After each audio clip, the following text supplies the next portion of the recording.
Following my review of the My Little Pony movie, some erroneously believed I'm wholly against the idea of Saturday morning cartoon villains having sympathetic backstories, or being redeemed at all. This is not the case. In fact, as with a lot of things, it is all about the execution, and if you want to see an example of it done right, look no further than the Season 7 finale.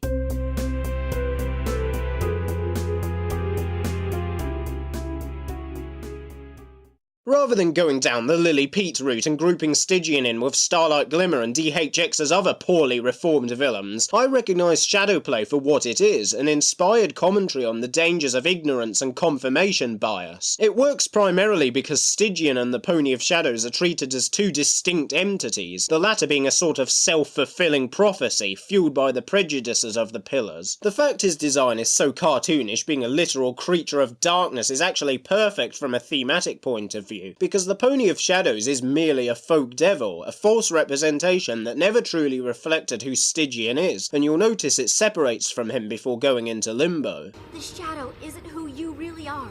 Let me help you be Stygian again.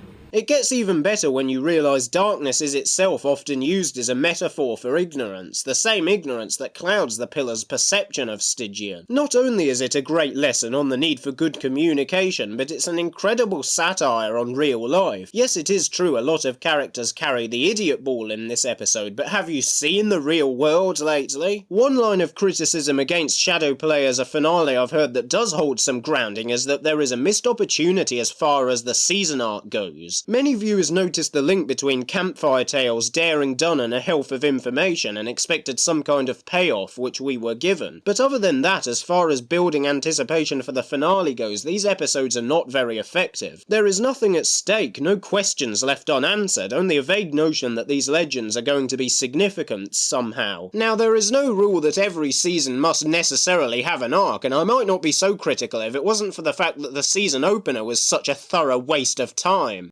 Instead of 20 minutes of nothingness, we could have had a setup to build hype for the finale. Hell, the search for the artifacts in part 1 of Shadowplay could have potentially been spread across the whole season, perhaps allowing more time for Stygian's backstory to be elaborated on in more detail once the Pony of Shadows facade is lifted. This may sound similar in structure to Season 4, but then why not reuse a formula that has worked so well in the past? Princess Twilight Sparkle poses a question: what is the box for, and where are the keys for it? It's clear it must be important because it came from the Tree of Harmony, and we've just witnessed its power first hoof. 6 locks, 6 keys. I do not know where they are, but I do know that it is a mystery you will not be solving alone.